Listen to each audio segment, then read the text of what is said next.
This meeting is being recorded. All right, well, welcome to your monthly budget planner. I just wanted to take you through a quick tutorial so you can kind of get a feel for how this works. You should have both written video and on file instructions on how this works. So you have multiple resources to be able to navigate. You'll notice there's multiple tabs down the bottom. Start here, setup, monthly budget, transactions, dashboard, bill calendar, savings goals, and sinking funds. We're going to talk through each of these and kind of go through what they mean, how to leverage them, and then, of course, give you some examples so you can see how the sheet interacts. So starting with start here, again, this is just kind of an abbreviated written form of how to use the monthly budget planner. Now you'll notice on the bottom, we do not have tabs for each month. This is a simplified planner. It's intended for you to be able to use 1 month at a time. So in the event that you're done filling everything out and you want to start a new month, you can either clear everything out or you can save the sheet by going up here to File. You can make a copy and then just start a new month. So maybe this one is, January, the next one would be February, the next one would be March. So it just depends on how you want to do it, but this is designed for simplicity. So there's not, 50 different tabs at the bottom that that you could navigate one of our other products, but that's, for a different time. So starting here, you can kind of see how the sheet works. Let's move over to setup so that you can get everything dialed in. So setup is really just where you're going to ultimately input some information that's going to be leveraged for the rest of the sheet. So I'll put my name in here, and then what you're going to do is enter your sources of income.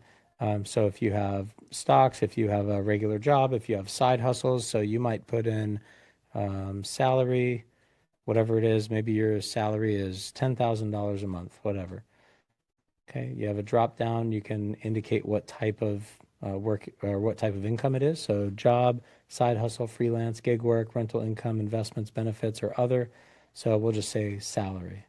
And then maybe we have a side hustle. Um, I'll just write side hustle for that. And maybe that brings another $5,000 a month. That's a healthy side hustle. All right. So now as we scroll down, we see that the total monthly income is $15,000. Enter as much in here as you need to. That's perfectly fine.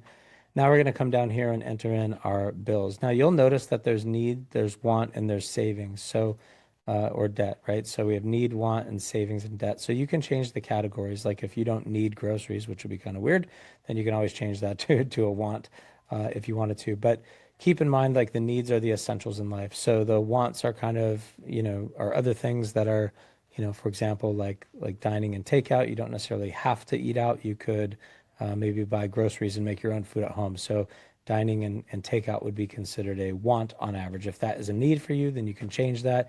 You may have some subscriptions that are needs, others that are wants. You can change the categories appropriately. And then there's space down here for you to add more stuff. So this could just be random, whatever it is, right? It could be anything. So maybe that's another need.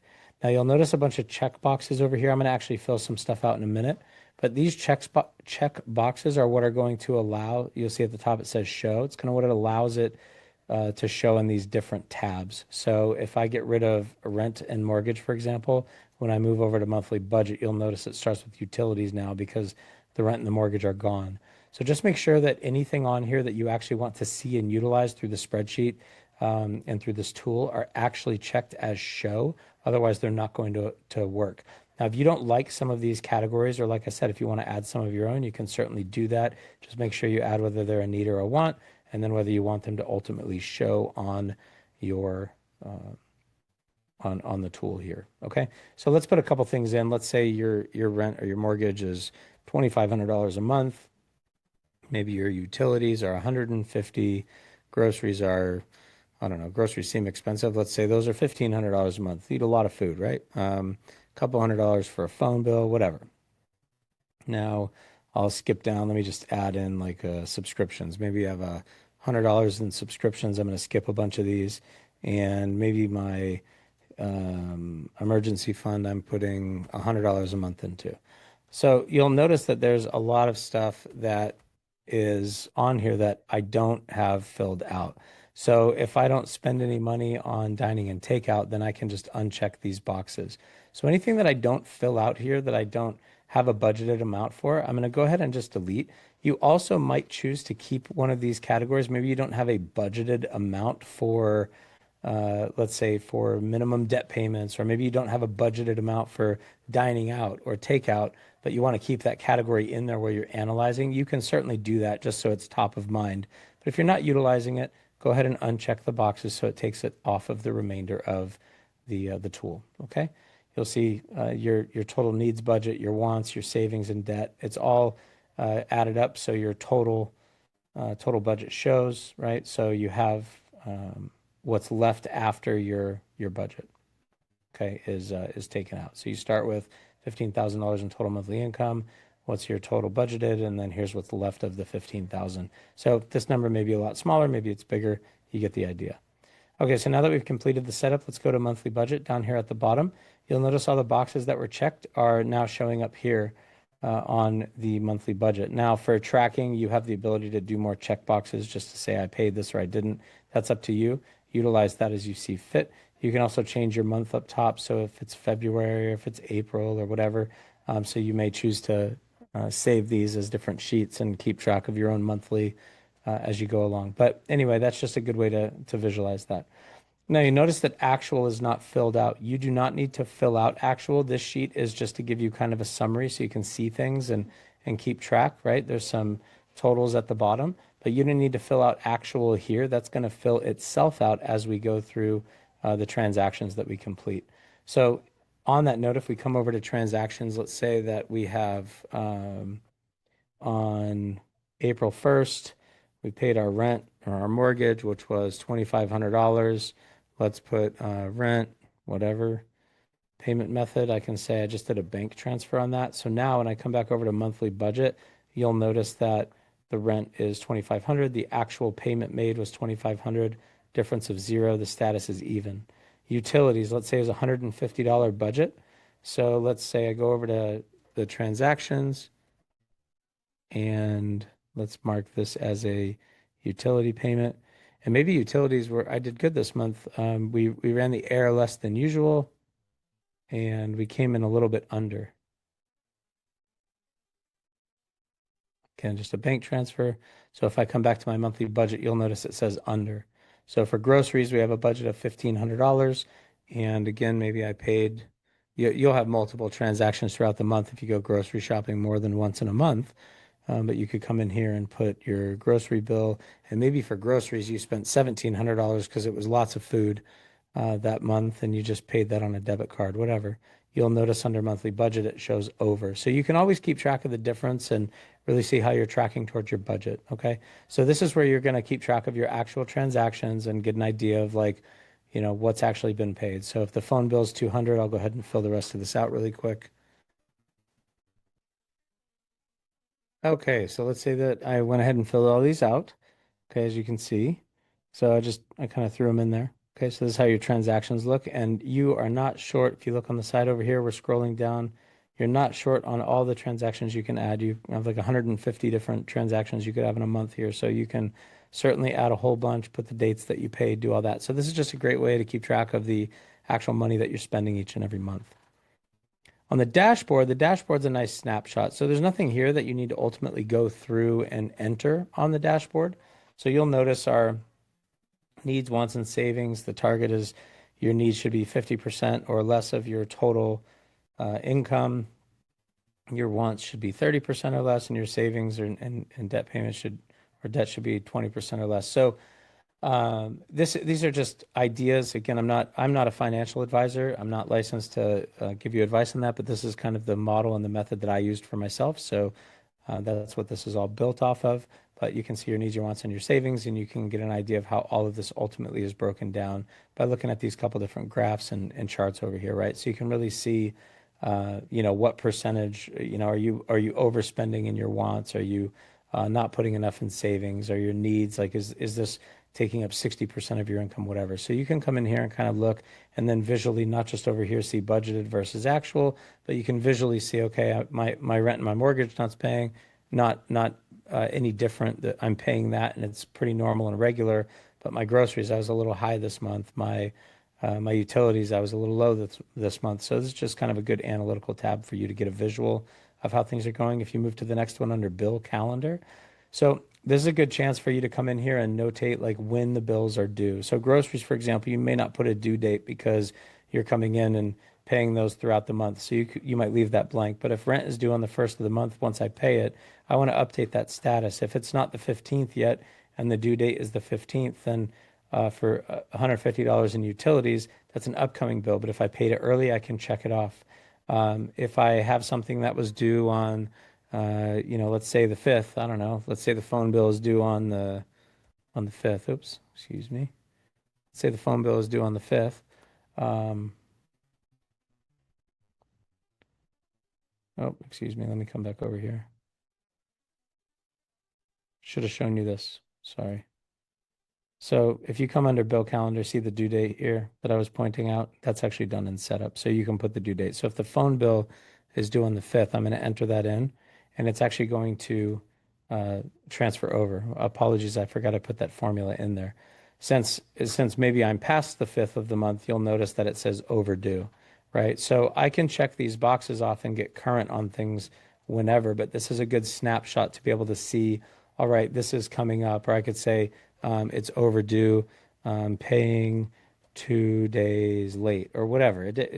Make whatever note is good for you in there, right? So you can kind of keep track of everything. Again, just to re-articulate, apologies, I added a formula update to that and forgot about it. But when you look at the due date, that'll be done under setup. So for like groceries, you'll notice we don't have a due date in there, so I don't put it in because groceries are bought throughout the month. But if my phone bill is due on the 5th of the month and my internet's due on the 24th of the month and my insurance payments are due on the 1st, like all of those things I can put in and it'll show up on, like maybe all my subscriptions are due on the 1st. When I come over to my dashboard for my bill calendar, it'll show the due date for the ones that have a due date. Okay.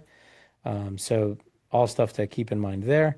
Let's just check them off and pretend we're awesome. We paid everything early. So now in savings goal, let's go over here to savings goal. So you have two remaining tabs. One is goals and one is sinking funds. And I want to make sure that there's a clear distinction between the definition of the two of these. So when we look at the savings goals are things that we're saving for, but they're not necessarily a requirement. So a good example of like a savings goal would be like vacation. Okay. So yeah, it would be really nice to go on a great vacation. Maybe I'm saving $5,000 to do that. So I'm going to put in my target goal for vacation is $5,000. Now it'd be nice to go on that vacation every year, but maybe I can't go on it every year. Maybe it's just once I hit that target and it is what it is. So far, maybe I've saved $1,000 and my monthly contribution is 400 bucks. Okay. So it's going to tell me how many months left do I have to ultimately hit that target of $5,000. It'll show me my progress over here, how much money I have remaining to get there. And if my monthly contribution goes up or down, then I can certainly come in and change it. What's unique about the savings goals is this is not necessarily like a requirement, and it's not necessarily something that we anticipate having to spend at a specific time, right? So maybe I want to put a down payment on a new house, but I have a house, so I don't have to put a down payment on it today. So these don't necessarily have like a specific deadline, but these kind of fall into probably the wants category. Like I want to be able to save up for a vacation. Now the sinking funds category, let's talk about that. Sinking funds are money that's set aside each month for expenses that you kind of like, that they're coming up, but maybe they don't have like a specific deadline date. So, it's there it is up here. So set aside money each month for expenses are coming: holidays, car repairs, annual bills. So for example, let's say that you celebrate Christmas. And every month that your cost for Christmas is about $2,000 with all the gifts that you give and the gifts that you buy for the family and for friends, and you're just a loved person, and so you give a lot of gifts, and it costs you $2,000 a year. Well, the monthly amount that you'd be saving for that, because it's just going to take the annual cost of $2,000, divide it monthly, is $166.67. So maybe you've already saved $600 towards that. Okay, great. So you still need $1,400. The percentage of that funded is 30%. And I don't want to miss out on any of those Black Friday deals, so I'm going to say that it's due by my target date is November 15th. Maybe another one is like car repair or car maintenance. Again, not necessarily something that I have to do at a specific time, but maybe I know that every year I just expect that I'm going to be paying about $700 between oil changes, maybe eventually new tires and things like that. So realistically, I should be putting just under $60 a month into, annual car maintenance, right? So I'm creating a budget and a fund for that. So maybe for this one, I have $200 saved up. Well, I'm 29% of the way there. Or maybe I only have $125 saved up. I'm 18% of the way there. And my target date for this, well, it can just be by the end of the year. So not a big deal. But it's important for you to make the distinction between the two because the savings goals are not necessarily a requirement. They're things that you want. You don't necessarily have to have or don't necessarily need. The sinking funds, this is stuff that you anticipate and expect to be paying every single year. It just doesn't always happen on the same date, or it doesn't necessarily have like a it's due tomorrow deadline. And it's an expense that is real and you do anticipate it. But it's not something that happens necessarily like regularly every month. So that's just something to keep in mind. So this is the basics of your monthly budget planner. So again, you can start at the beginning, work your way through the different tabs. Remember, you can check and uncheck the boxes, add the due dates in for your bills. Don't forget to, update sources of income as they change. If you lose a job or if you get a raise, you get a new job, make sure that you change all this so that your budget remains accurate, and scroll up and down through these tabs to really maximize what's there. You can kind of see how things are tracking, keep track of your transactions. You've got your dashboard to give you some nice visuals.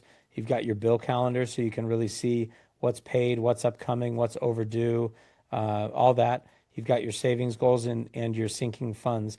And again, each month, if you decide, hey, it's time for me to come in because this was April and now April's done, then what I'm going to do is come up to the top here. I'm going to click on File and make a copy, and then I'll change. I maybe say copy of monthly master planner, and maybe I add April, right?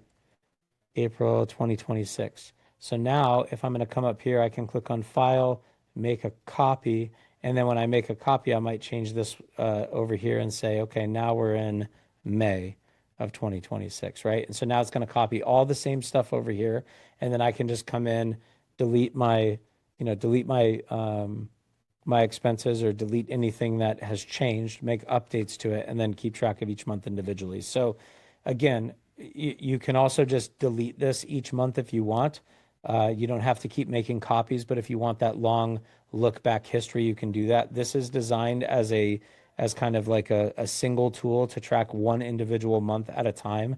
It don't have 50 different tabs at the bottom, so you don't have to worry about being confused if you're just getting started with Excel or Google Sheets, or if you're just getting started with this type of budget tracking and planning. So it gives you a chance to kind of cut your teeth without becoming overwhelmed. So I hope this was helpful. If you have any questions, please refer back to this video. Please make sure that you check the Start Here notes. And then obviously we have the PDF that you should have also received with comprehensive instructions on how to use this, with all the definitions, with how to fill it out, all that good stuff. And if any questions still become unanswered, or if you find that something is broken in the sheet, please do not hesitate to reach out through our shop so that we can pay urgent attention to that matter and get everything squared away and answer your questions. Thanks so much, and good luck.